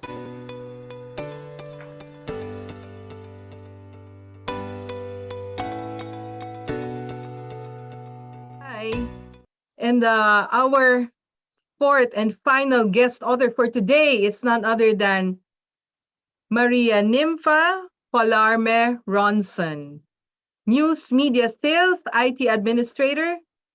Nympha is director of Pertlink, an IT consulting firm focused on senior living and hospitality. She retired in 2016 from the Associated Press as VP for Sales, overseeing the Wire Agency's international licensing revenue in the Asia Pacific region. She was presented the Oliver S. Gramling Award for Achievement in 2014, AP's highest staff honor for professional excellence, the first and sole Asian woman to receive the distinction. She received the Theresa Achievement Award for Media in 2020. And so, friends, let us all welcome Miss Maria Nympha Falarme Ronson. Hi. Yes. Hello. Hi, I guess Miss I have to Maria. start with maybe a song. Maybe just to kind of, liven up the proceedings. How's that? It's 4 o'clock. People must be just saying, oh my God, it's 4 o'clock. Anyway. It's 4 o'clock. It's with the sundown drink now. I know. So, Okay. Tita Maria, can you tell us what was your life like after you graduated from STC? And how Okay. were you able to get to international waters into your stint with Associated Press? Okay. How many minutes do I have? Did you say? Okay, and the time starts now. You only have 10 minutes. 10 minutes. Okay. All right. Okay. So let's do it. Right. So first of all, I mean, there are people here in this crowd who know me or who knew me when I was in high school. First of all, that's important. I was very shy. I was not secure. I was not confident. I was wallpaper material, really. I mean, I'm not somebody that you would notice. Okay. So that's why if somebody tells me, now they say, oh yeah, I remember you in high school. I said, impossible. Nobody remembers me in high school. Okay. So anyway, so that kind of gives you context of who I was and how I was like, what I was like in high school. But then towards the end of my high school year, I met somebody called Tonet Tonggoy. Okay. she's very important in my life. Okay, because she's the one that really opened the doors for me. Okay, the doors that were inaccessible. She took me to modeling. She introduced me to Aurel Alonso. In fact, one of my fellow models is here, Linda Reyes. Tonette Tongo and me, we were part of a fashion show in the summer of 1970. Okay, at the Intercon. Then at the same time, she also introduced me to the charaders. And amongst the people in the charaders were, whom you would know, would be Raul Sunico or Bo Sunico, Ryan Cayabyab, who I think he arranged one of his first songs with us, which is Summer of 42. And there's somebody called Kito Kolaiko Hertz. Okay, so, and then I went to Marinol and I took up communication arts, liberal arts and communication arts. It became part of a group called the French Cafe group, which is like, I call it a group of women with such a lust for life. So that kind of ushered me into another different world. Then while I was in college, I was doing all these things, juggling so many balls. I was modeling in Tower Hotel in Ermitas, and then during my lunch break. So from Marinol in Diliman, I would take a taxi to Tower Hotel in Mabini and then come back at the end to finish my school day. Okay, so I was doing that for almost until the end of when I graduated college, and in the meantime, I then transitioned to the public relations aspect of the hotel business. From being a model, I became PR officer. And then there's somebody that Telma Shoson would know, Telma Shoson San Juan would know, somebody called Mausi Boreta. Mausi Boreta was the messenger of all the PR people in the hotel business, okay? And he knew all the journalists. He knew Leti Magsanok, he knew Ethel Timbol, Didi Tanco, and Telma. And that's why Telma would know him. And I wanted to actually work with the Manila Hilton at some point. So the messenger, Mausi Boreta, was my agent, basically, who introduced me to somebody called Tessie Araneta Makasaet. Okay, so she played an important. I'm naming people who kind of really helped in my development. Who is Tessie Makasaet? Tessie is the founding member of John Robert Powers. So everybody knows John Robert Powers. She claims I was her first student. Okay, before this school of the finishing school evolved into what it is. I think it's still around, right? It's still around? Yeah, I think, yeah. Yes, okay. Before it evolved into what it is now. I think they've already so many graduates. And then from there, then I became PR manager of the Manila Hilton. And when I was PR manager, I met somebody called Nick Quinn. And I'll drop another name. Nick Quinn was introduced to me by somebody called Saul Vanzi. Saul Vanzi was working then for ABC. Nick Quinn was a Brit who was in charge of UPI, then United Press International for Asia. He was promoted to vice president, and his promotion was almost coincided with my move, because I got married to a gorgeous man called Terence Ronson, my husband, who's a Brit, by the way. He's in front of me, so that's why I have to say that. So we got married in June, and then I called up Nick and I said, I need a job. Do you have any opening? He said, well, the only opening I have available is as a secretary. I said, I'll take that. Even though I didn't know how to type. Most of my salary went into buying T-Pex and the self-correcting tapes. I put the filing cabinet beside him so he can file his own. I didn't know how to make coffee. That's an important part of being secretary. You make coffee. So, I succeeded somehow for 6 months. Then, but my attention was always focused on moving to the editorial side of the news operation. Okay, and as I said, I survived 6 months being secretary, and then I moved, and then worked my way up to being, being editor for the company. Wow. So you were editor that was writing But how? But it's a video journalist. It's different to what Telma, because I entered at the age of video, really, because video journalism was just kind of starting during my time, really. I mean, when I started, your only news bulletins were at lunchtime or evening news bulletins. You didn't have 24-hour news then when I started. So it's broadcast. Broadcast journalism. Broadcast journalism. Yeah. So in the course of doing that, what's your best experience? What's your best story in doing that work? Okay. I'll try to be as brief. This is kind of a challenge to be brief with this story. Okay. If you kind of ask me, I was, let's put it this way. I was an editor between 1985, a global news editor, between 1985 to about 1995, 96. So all the global breaking news during that period, I would have been involved in some way or the other, because we would assign somebody to cover the story. We had camera crews all over the world, and then bring it back to London, whether by satellite, whether by shipping, and then transmit it to the rest of the world. Okay, that was my job. So in 1998, the Associated Press bought the company that I worked for, which is UPITN then, which is United Press International, became Worldwide Television News.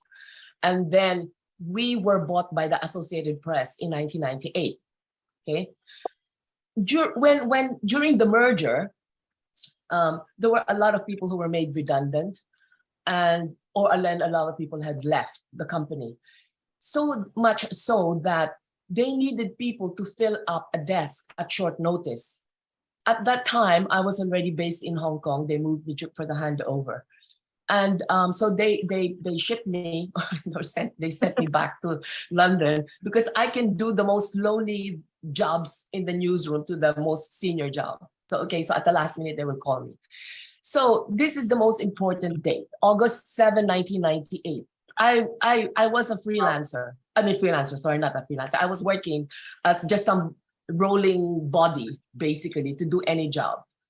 At 6:30 in the morning, I got a call to say, Maria, the person who's in charge of the editor of the day, or the global news editor for the day, is not feeling well.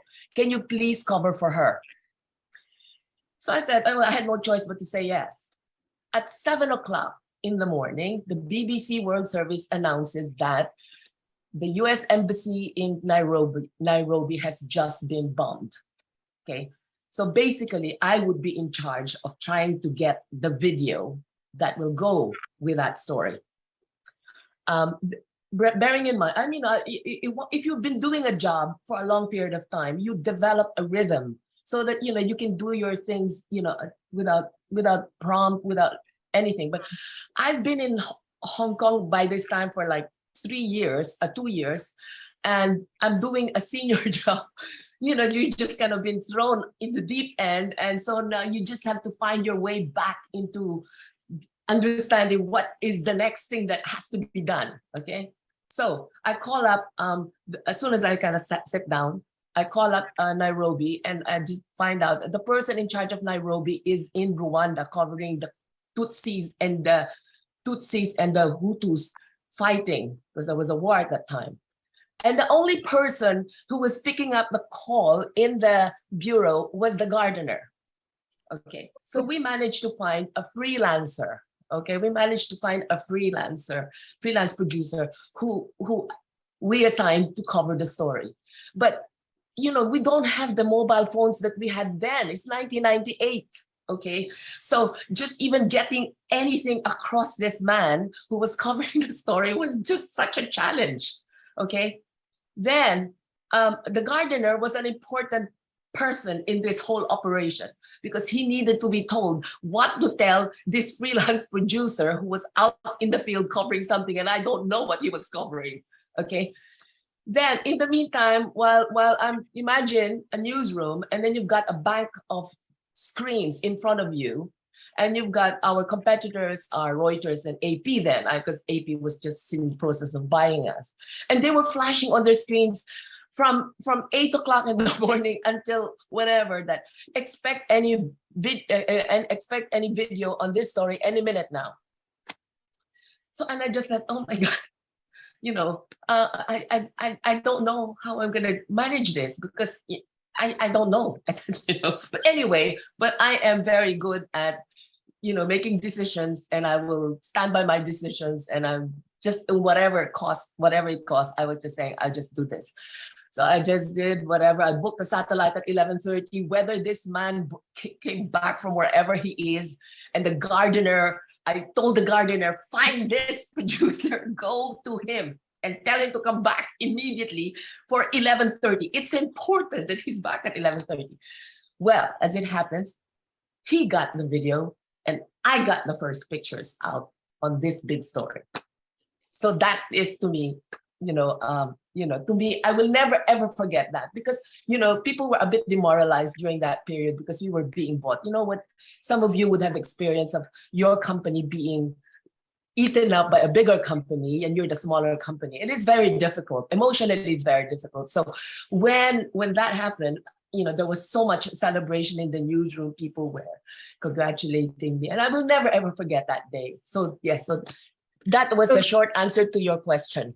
That was you mean to say that your video that you have produced, that news, that big news, was the one that was also aired by the other.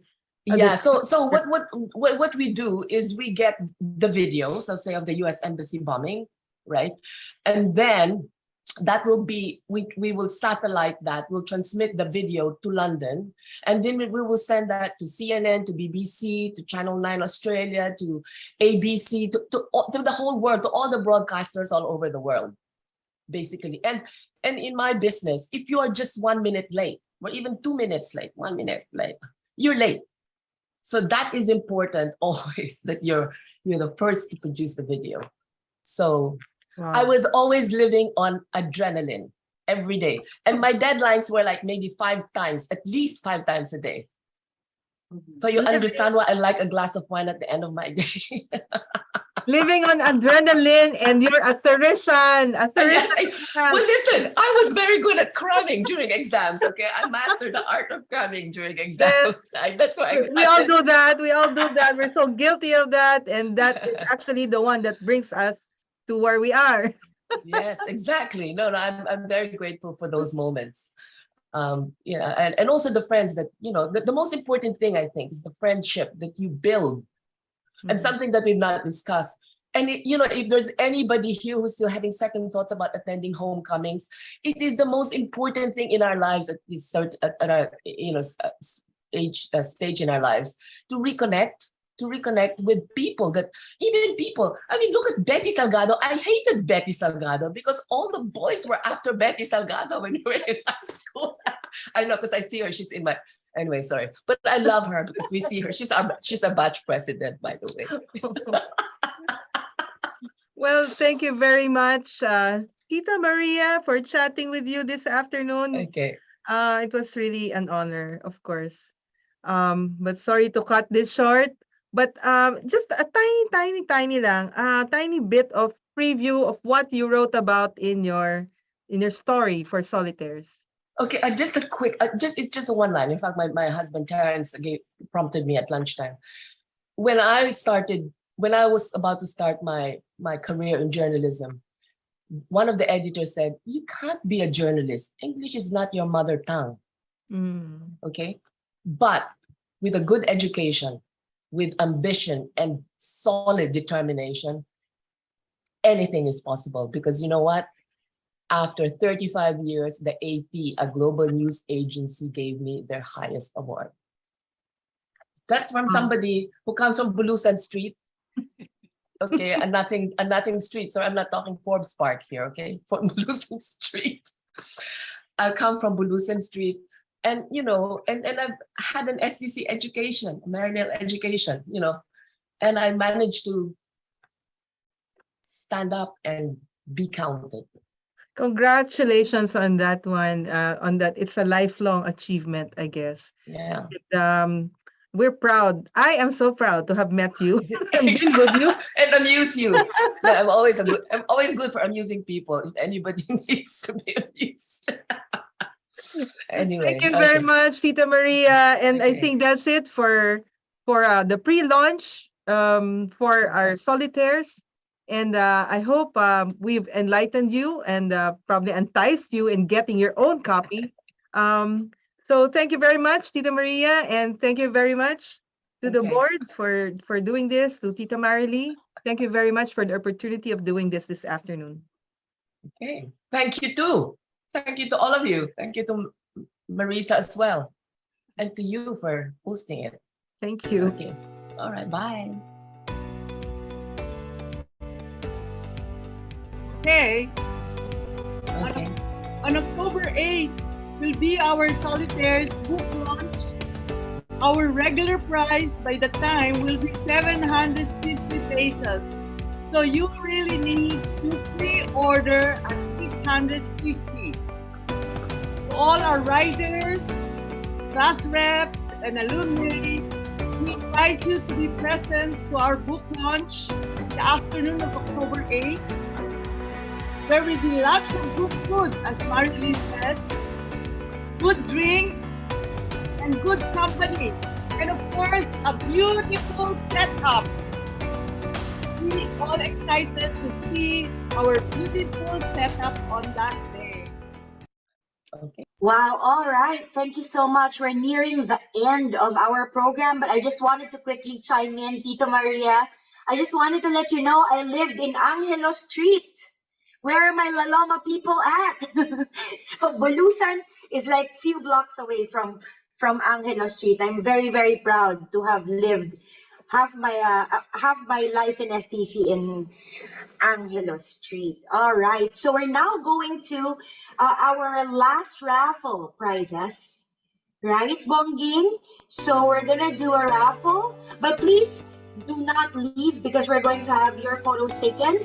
So we're gonna have a photo up right after this. So, anong premyo ito? I think, is this lounge set? Okay, let's do this, Bongging.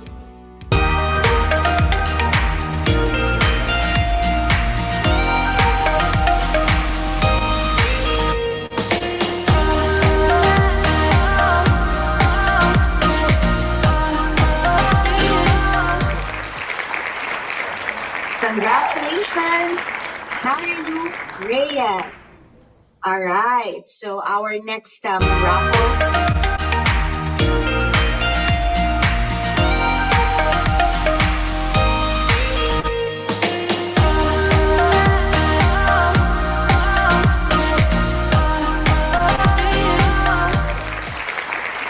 Our next winner is Troy Aliado. Congratulations.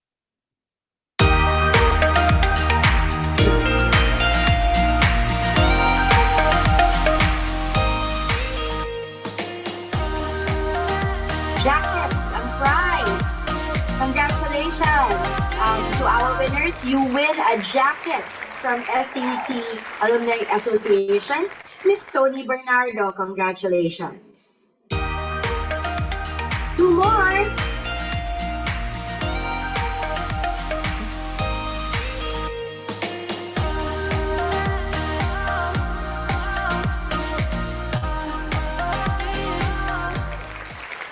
Of course, Tita Marilee or Rosa, congratulations. You also win a jacket.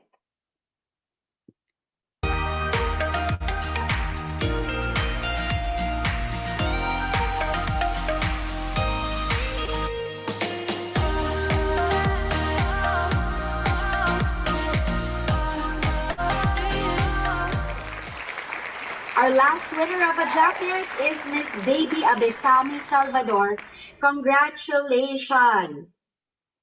And all our raffle winners, kindly email talk to us at stcqcaa.org to get your prize. Maybe we can type it on the chat box, the email address.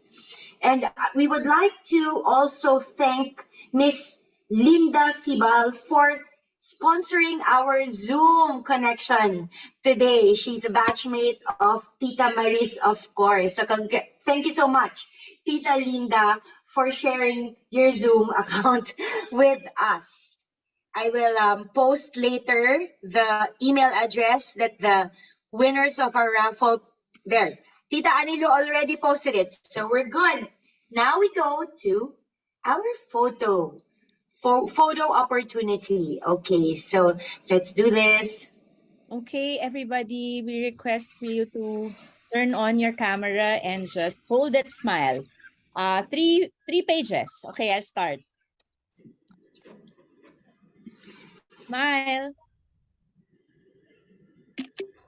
Okay, next.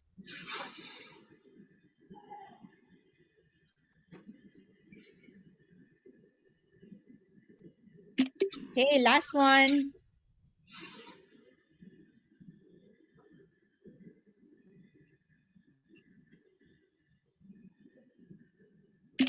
Okay, thank you. All right. Thank you so much, everyone, for sharing a part of your weekend with us. We hope that you guys enjoyed our program today. We'll see you at the Solitaires launch on October 8th. And we enjoin you to please support Solitaires by buying your books now at a discounted price. The link is in our chat. And with that, good afternoon, good evening, good morning to everyone here today. And till next time, bye.